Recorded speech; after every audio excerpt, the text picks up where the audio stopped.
Hello everyone.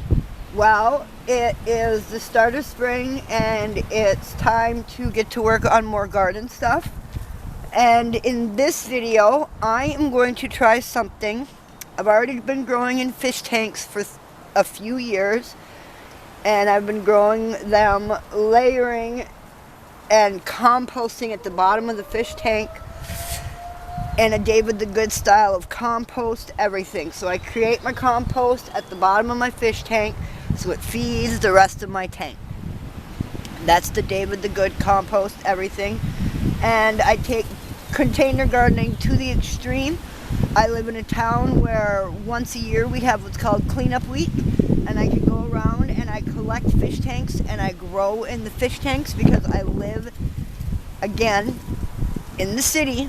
And in the place that I live, we're not allowed to have garden beds. So I have found a way around it. And the way around it is I grow in fish tanks because it doesn't interfere with and it doesn't root into the ground. That's what they don't want. They don't want large rooting plants to be in garden beds and digging into the soil around here. So I do fish tanks.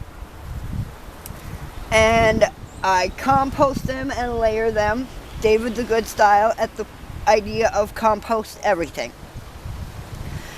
Now today I am doing something I've never done before. You are going to learn to do it right along with me, and we're going to take Mark's self-sufficient me idea of growing a ton of ginger in a raised container. So I'm taking David the Good's compost everything, and I've created my own compost bin at the bottom. And then Mark's growing ginger in a container, and I'm taking it to the extreme of a fish tank. So you're going to learn how to do it. I'm going to experiment doing it. We're going to all have fun together. So the reason I'm growing ginger is I had bought some ginger, and as you can see here, I got lucky enough that it started growing eyes. No, Mark says it doesn't matter how the eyes are facing when we put them in the tank, unless you want to be specific and careful and really want to go overboard. Well, Mark lives in the subtropics, whereas it's the last week of April and it's only 45 degrees out here, 50 degrees out here in the shade. In the sun, it's 65, but I'm shivering over here in the shade, getting ready to plant. So I'm going to give the ginger every possible chance I have. So I'm putting all the eyes up so that these will grow up and be healthy as quickly and as soon as possible. So what I'm going to do is I'm just going to break my ginger apart and stick it in here, eyes facing up about an inch deep. And then cover it. Eyes facing up, about an inch deep, and then cover it. Do that with all the ginger I have here.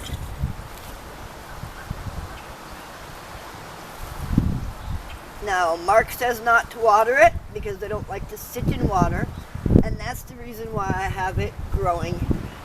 And I'm going to be growing it in these fish tanks, because in these fish tanks, they're deep enough and you can layer them in the correct way. Paper at the bottom, newspaper. I use school papers from my kids' schools, and then a layer of slop. You can't see the slop because I have it, all the paper pulled up on the edges and all the slop was in the middle at the bottom, and it was just a bunch of peppers that I had like 3 bushels of peppers last year because the farmer had extras, and I was not able to get through all the peppers before they started going bad, so I threw them at the bottom of the tank, and they have been sitting here decomposing for a year. So this is a great and the leaves, it's a great compost at the bottom, and the water is up and off of the dirt because on top of all of these leaves I have a layer of wood chips to keep, not the wood chips from the kennel here. I have a specific pile of wood chips somewhere else I use. I have wood chips here so that the dirt sits up and off the resting water at the bottom here. And I will not water this at all until you can actually see. And the reason I like these fish tanks is you can see the water going down. You can see the roots grow down, and you can tell when you need to water your plants. As soon as the paper starts to get dry and you start to see no more water in your tank, that's when you can water. This is a great watering system. It helps you keep track of how much water you have. It keeps the roots and the main bulk of the plants actually out and from sitting in the water, yet it gives them a reserve of water to tap into. It's worked out perfectly for me for all the different types of plants I've grown in the fish tanks.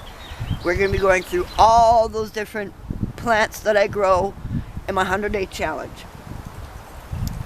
But this is just all experiment. This is the very first time I've ever grown ginger. I live in zone 3B.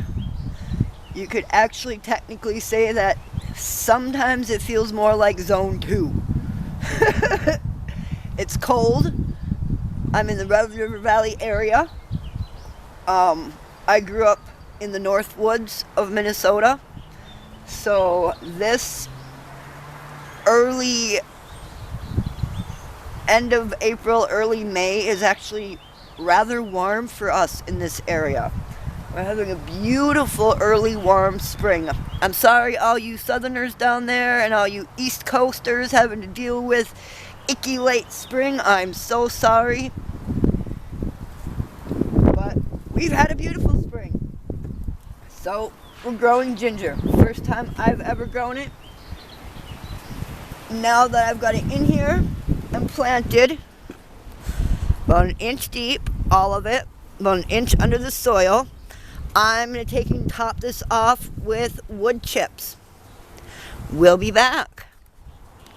Alright, here we go. Like I said, I had the ginger an inch below. We want loose soil, nice and loose. We want it to have plenty of room to grow and expand. We don't want it to compact on top of it so that it can't breathe and it can't grow. Ginger is a proliferous plant, yet it's not the strongest as far as its ability to push through medium. Alright. Now, you might be wondering why it's okay to... You can put mulch on top of it, on any kind of mulch you want. The mulch doesn't compact down. It just sits on it and then it can push through it because the mulch pushes aside.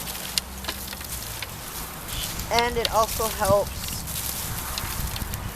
with water evaporation, and it breaks down and decomposes right on top of it and gives it some health. Alright, there we go. I'm going to bring you back every week to show you any progress. See how it goes. I hope this helps you with ideas on how to grow ginger pretty much anywhere. Like I said, I'm in zone 3B. This is an experiment for me and a learning lesson for you. Thanks for coming along, and we'll see you in the next one. If you liked my video, give it a thumbs up and share it all around so other people too can learn that they can grow food in anything, anywhere. Doesn't matter what zone you are, doesn't matter what kind of a location you have. If you can find yourself a container, you can grow. Leave a comment down below if you have any ideas for anything else you'd like to see me grow in a container, or any questions you have about my growing systems. Remember, stay positive, everyone. Bye.